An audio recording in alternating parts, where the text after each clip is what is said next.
Hello મિત્રો, કેમ છો તમે બધાએ? આઈ હોપ તમે બધા મજામાં હશો. તો ચાલો, આજની આપણી રેસીપી છે, આપણે બદામ શેક બનાવીશું. તેના માટેના ઇન્ગ્રીડિયન્ટ્સ જોઈ લઈએ. તો મેં સૌપ્રથમ 1 કપ ગાયનું દૂધ લીધેલું છે. ત્યારબાદ બદામ લીધેલી છે, દૂધનો મસાલો લીધેલો છે, કેસર અને ખાંડ.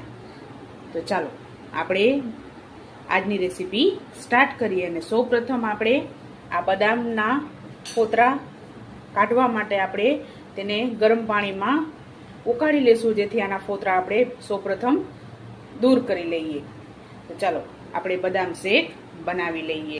તો સૌપ્રથમ બદામ શેક બનાવવા માટે આપણે ગેસને ચાલુ કરીશું અને આમાં મેં થોડું ગરમ પાણી આપણે કરીશું. અડધા ગ્લાસ જેટલું મેં પાણી લીધેલું છે. તેમાં આપણે આ બદામ નાખી દેશું. હવે આ પાણીને આપણે ઉકળવા દેશું.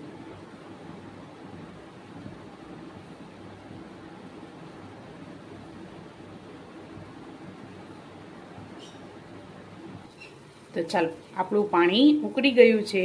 તો હવે ગેસને બંધ કરી દઈએ આપણે અને આને 2 મિનિટ પાણીમાં જ રહેવા દેશું. ત્યારબાદ આપણે બદામના ફોતરા બધા કાઢી લેશું.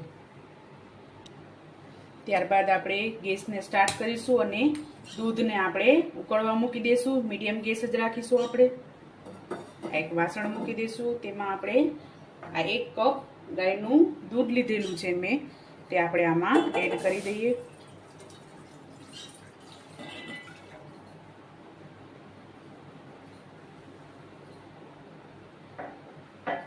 હવે આપણે આને મીડિયમ ગેસ ઉપર ગરમ થવા દઈશું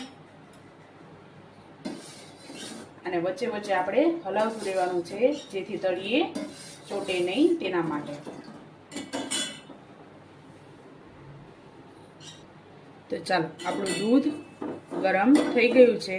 તો હવે આપણે એમાં આપણે આ કેસર એડ કરી દઈશું, જેથી તેનો કલર આમાં બેસી જાય. હજી દૂધને આપણે ઉકળવા દેવાનું છે, એકદમ ઘાટું થાય ત્યારબાદ આપણે એને નીચે ઉતારીશું.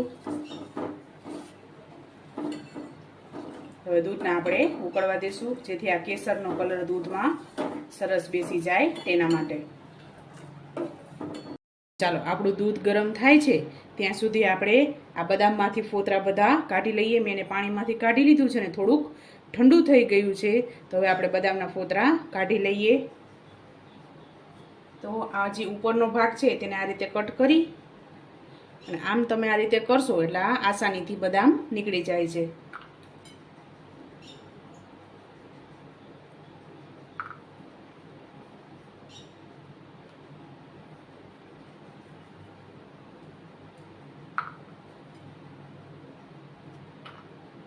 તો ચાલો, આ રીતે આપણે બધા ફોતરા કાઢી લઈએ. આવી રીતે ફોતરા બધી બદામના આપણે કાઢી લઈશું.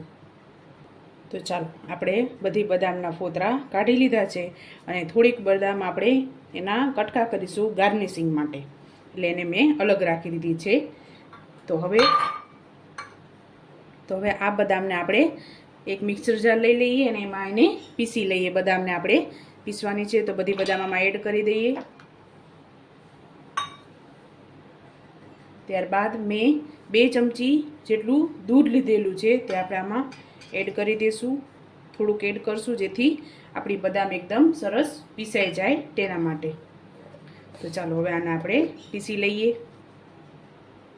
તો ચાલો, આપણે બદામને પીસી લીધી છે. આપણે આ રીતની થોડીક અધકચરી રાખીશું, જેથી મોઢામાં આવે તો આપણે ટેસ્ટ બદામ શેકનો સરસ લાગે તેના માટે. સાવ ફાઇન પેસ્ટ નથી કરી લેવાની આપણે આની.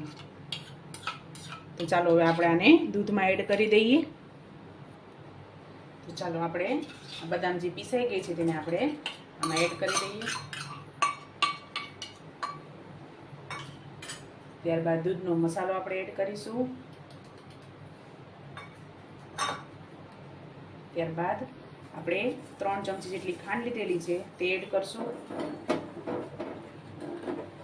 તમે જે રીતે મીઠું ખાતા હોય તે રીતે તમે આમાં એડ કરી શકો છો. હવે આને આપણે ઉકળવા દઈશું.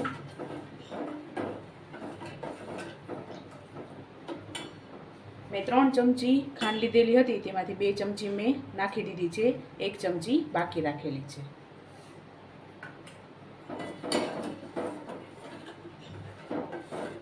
હવે આપણે આને મીડિયમ ગેસ ઉપર ઉકળવા દઈશું, જેથી ખાંડ બધી આપણી ઉકળી જાય તેના માટે.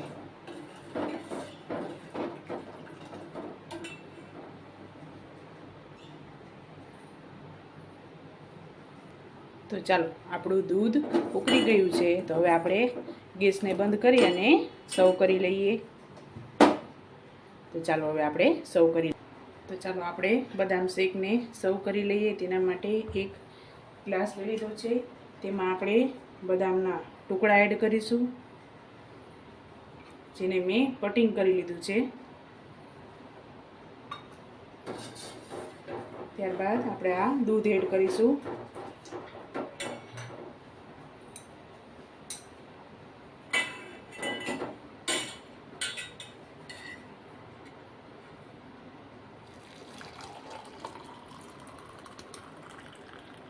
હજી આ ઠંડુ થશે એટલે એકદમ ઘાટું થઈ જશે. આ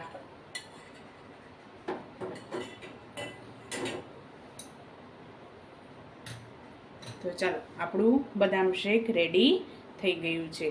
હજી આ આપણે ફ્રીજમાં આને ઠંડુ કરી દઈએ તો હજી પણ આ ઘાટું થઈ જશે. જેમ ઠંડુ થશે એમાં ઘાટું થશે. તો ચાલો મિત્રો, તમે પણ આ રીતે બદામ શેક બનાવજો અને મને યાદ કરજો. મારા વિડીયોને લાઇક, શેર અને સબસ્ક્રાઈબ કરવાનું ભૂલતા નહીં. તો ચાલો મળીએ નેક્સ્ટ વિડીયોમાં.